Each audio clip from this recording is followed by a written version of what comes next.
السلام علیکم۔ بسم اللہ الرحمن الرحیم۔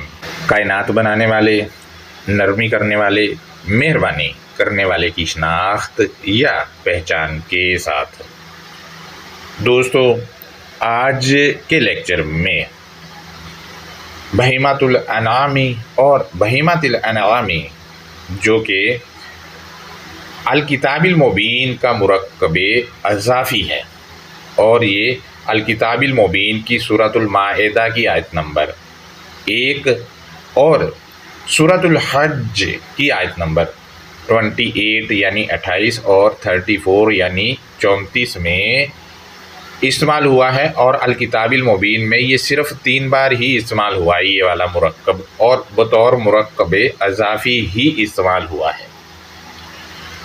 میں نے اس مرکب کا تقریباً 30 لوگوں کا ترجمہ پڑھا، اور 30 کے 30 نے ہی اس کو مرکب اضافی لے کر ترجمہ کیا ہی نہیں، یعنی ترجمہ جو کیا گیا ہے وہ عربک زبان کے قاعدہ کے مطابق کسی نے نہیں کیا۔ باقی آپ خود بھی اس کا ترجمہ پڑھنا جو لوگوں نے کیا، اور خود سوچنا کہ یہ کیا کیا ہے، انہوں نے حلیہ کیا بگاڑا ہے۔ لہذا جو حلیہ بگاڑا ہے وہ میں آپ کے سامنے رکھ رہا ہوں، اور آخر میں اس مرکب کا ترجمہ بھی میں آپ کے سامنے شیئر کروں گا۔ تو سب سے پہلے جس ہستی کا میں ترجمہ آپ کے سامنے رکھنے لگا ہوں وہ پاکستان کے شہر کراچی کے رہنے والے ہیں، اور کافی معروف قرآنسٹ ہیں، اور نمازی اور حاجی بھی ہیں۔ یہ سب سے بڑی بات ہے، نمازی اور حاجی، اور نام ہے محمد شیخ۔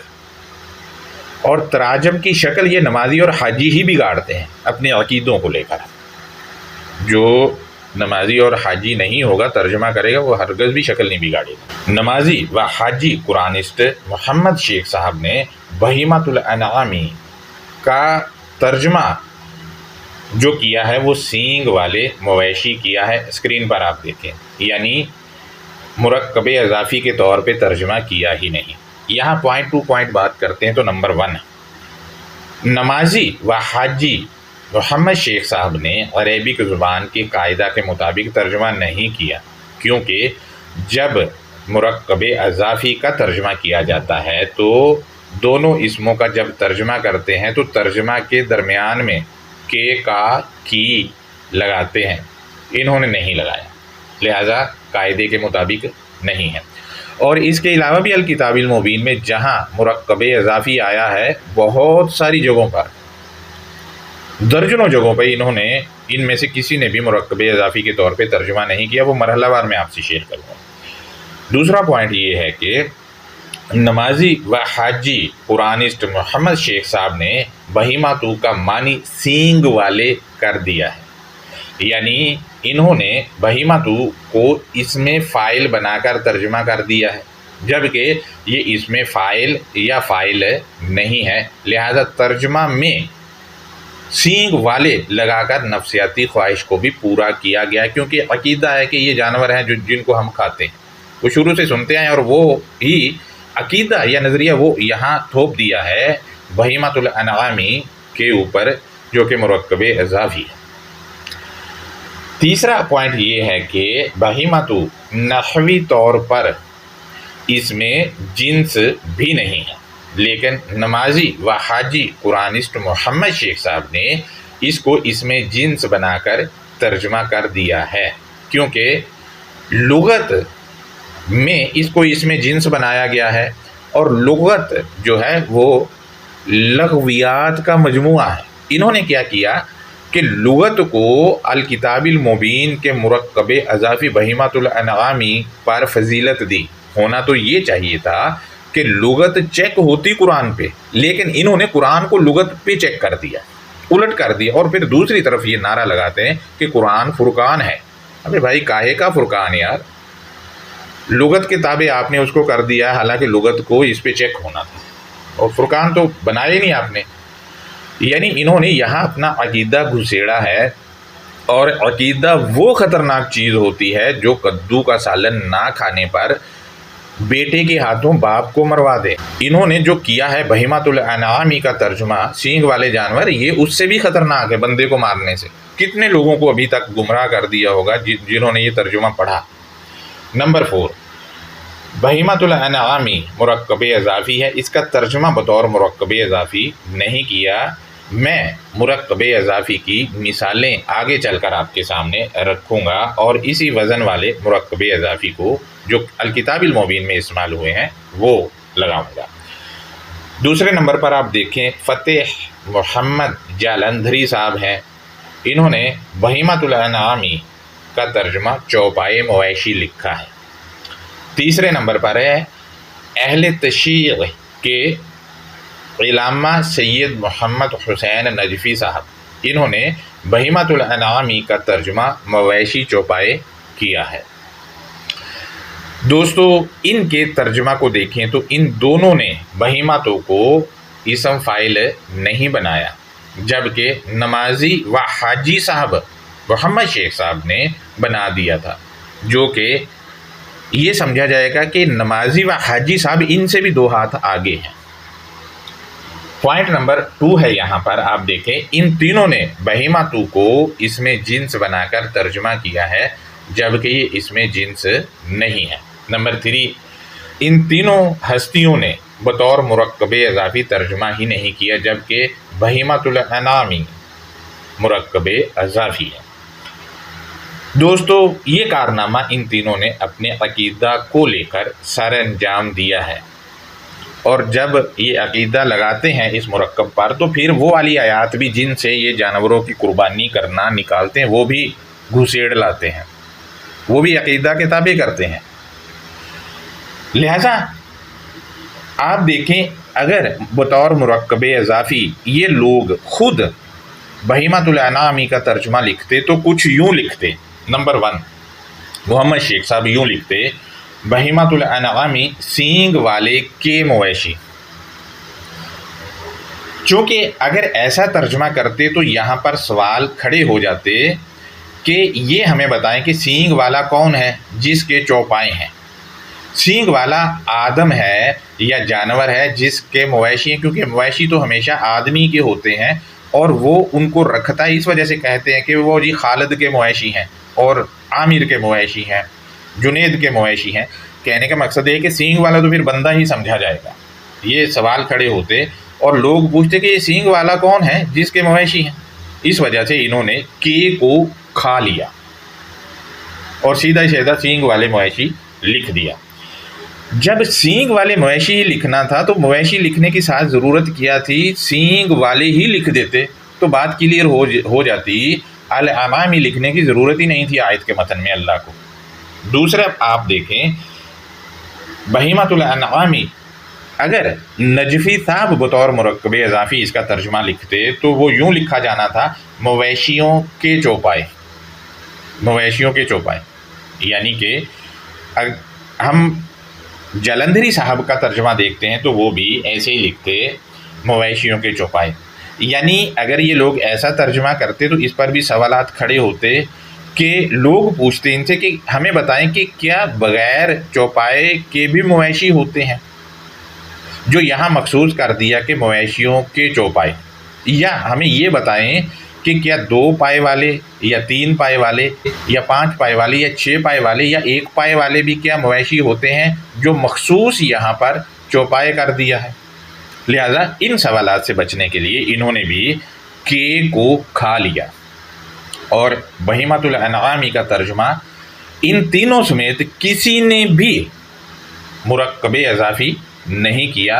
अकीदा पीछे था, नज़रिया पीछे था और कुर्बानी वगैरह भी निकालनी थी। और हलाल हराम का रौला जो हमारी मुस्लिम कम्यूनिटी में आज तक हल नहीं हुआ वो इन्हीं लोगों का डलवाया हुआ है। लिहाजा ये मुरक्कब इज़ाफ़ी है और मुरक्कब इज़ाफ़ी की पहचान ये होती है कि पहला जो इस्म होता है उसके ऊपर पेश भी आ सकता है, उसके नीचे ज़ेर भी आ सकता है, उसके आखिरी हरफ के ऊपर ज़बर भी आ सकता है। ये आखिरी हरफ की मैं बात कर रहा हूँ। और जो दूसरा इस्म साथ होता है वो मदाफ़ अलैहि ही होता है, उसके आखिरी हरफ के नीचे ज़ेर ही आएगी हमेशा। लिहाजा मुरक्कब इज़ाफ़ी मदाफ़ प्लस मदाफ़ अलैहि के तौर पर आएगा। अब मैं अल-किताबिल मुबीन से मुरक्कब इज़ाफ़ी जो इसी वज़न पर होगा चंद मिसालें रखता हूँ। तो इन्होंने खुद उसके तर्जुमा में जो का या के नहीं खाया होगा लिखा होगा उसमें, गौर करें। दारुस्सलामी, सलामती का घर, मुरक्कबे इजाफी होने की वजह से का लगा दिया है। इसी तरह नंबर 2 पर है सबीलुल्लाही, अल्लाह का रास्ता, का लगा दिया है क्योंकि मुरक्कबे इजाफी है। इसी तरह नंबर 3 पर है लैलतुल क़द्री, कदर की रात। इसी तरह नंबर 4 पर है शजरात ज़क़ूमी, ज़क़ूम का दरख्त, का लगा दिया है। नंबर 5 पर है मिसाकुन नबीजीना, नबियों का अहद। इसका तर्जमा भी जब ये आया है सूरत अल इमरान की आयत नंबर 81 में, तो वहाँ भी तर्जमा नबियों से कर देते, से लगा के वहाँ भी तर्जमा गलत कर देते हैं ये सब लोग। लिहाजा वो हमारी अब बहस नहीं है, हम यहाँ सिर्फ देखेंगे मुरक्कबे इजाफी के तौर पे। इसी तरह इब्नु मरियमा, मरियम का बेटा। अब ये तराजम जो किए हैं ये इन लोगों के खुद के किए हुए हैं, का की के लगाया हुआ है। लेकिन जैसे ही बहीमतुल अनाम ही आता है या बहीमतुल अनाम ही आता है तो वहाँ के का की नहीं लगाते। क्यों? क्योंकि अकीदा है। अब अकीदा आयत के ऊपर थोपना है तो का वगैरह खाना पड़ेगा, लिहाजा ये बलंडर यूं करके मारते। अकीदा जिन जिन आयात में भी आए, मिसाल के तौर पर सयाम वाली आयात में है, हज वाली में है, या बहीमतुल अनाम ही जहाँ से ये कुर्बानी निकालते हैं 3 जगहों पे आए, वहाँ अकीदा आता है तो ये मुरक्कब के हिसाब से मानी नहीं करते, अकीदा लिखते हैं वहाँ पे। लिहाजा ये कुछ मुरक्कबे इजाफी की मिसालें थी, इन्हीं के तराजम के साथ मैंने आपसे शेयर की हैं। लिहाजा मुरक्कबे इजाफी के तर्जुमा जब भी किया जाता है तो उसमें जुमले के हिसाब से का की के लगाया जाता है। अब बहीमतुल अनामी जो कि मुरक्कबे इजाफी है, इसका तर्जुमा कर लेते हैं। तो बहीमतु का मानी है अबहाम, मुबहम, गैर वाज़े। इसी से ही बहीमाना लफ्ज़ आता है जो हमारे उर्दू में बोला जाता है, बहीमाना कत्ल कर दिया, दर्दनाक तरीके से कत्ल कर दिया। ठीक है, ये जब अबवाब बदलते हैं तो मानी बदल जाते हैं। बहीमतु और बहीमाना का बाब अलग अलग है तो मानी भी अलग होंगे अबवाब के मुताबिक। बहीमा के मानी ये हैं जो मैं आपसे शेयर कर रहा हूँ, और इसके मानी बाहम दस्तयाबी के भी हैं। लिहाजा अल-अनामी तोहफ़े या तहाइफ को कहा जाता है। ये इस मुरक्कब का मानी है। अब इसका तर्जुमा करते हैं तो सूरतुल माइदा की आयत नंबर 1 का एक जुमला ले लेता हूँ, उसको मद्देनज़र रख के तर्जुमा करते हैं और बाकियों में वहाँ पर तर्जुमा करेंगे दोनों आयत पर वहाँ के हिसाब से। तो सूरतुल माइदा आयत नंबर 1 में है कि उहिल्लत लकुम बहीमतुल अनआमी इल्ला मा युतला अलैकुम। तर्जुमा होगा हल पेश कर दिया गया है तुम्हारे लिए तोहफ़े या तहाइफ के गैर वाज़े या अबहाम का, इसके अलावा तोहफ़े या तहाइफ का तुम पर वजाहतों का सबक भी दिया जा रहा है। जो मुबहम है उसका सबक दिया जा रहा है, उसके अलावा अबहाम के अलावा भी।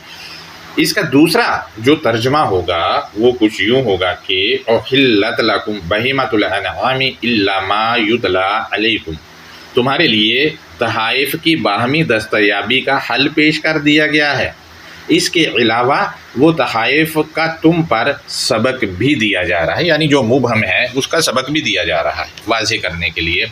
बहीमतुल अनआमी का ये तर्जुमा होगा, यानी अगर सिर्फ मुरक्कब का तर्जुमा करें तो बहीमतुल अनआमी तर्जुमा होगा तोहफ़े या तहाइफ के गैर वाज़े या अबहाम, और इसका दूसरा मानी लगाकर तर्जुमा करें तो बहीमतुल अनआमी तोहफ़े या तहाइफ का बाहमी तौर पर दस्तयाब होना, यानी आपस में दस्तयाब होना, ये इसका मानी होगा और ये इसका तर्जुमा होगा। सींग वाले किसी ने लिखा है, किसी ने लिखा है चौपाई मवेशी। अरे भाई, जब चौपाई कह दिया तो मवेशी लिखने की ज़रूरत ही नहीं है, जब सींग वाले कह दिया तो उसके साथ मवेशी लिखने की ज़रूरत ही नहीं है। या तो आप लोग सयाने हैं या अल्लाह से गलती हो गई जो उसने अल-अनआम ही लिख दिया है, वहाँ पर कुछ तो हुआ है, या फिर इसका मुरक्कबे इजाफी लेकर तर्जुमा दुरुस्त करें। अल्लाह हाफिज़, अपना बहुत ज़्यादा ख्याल रखें।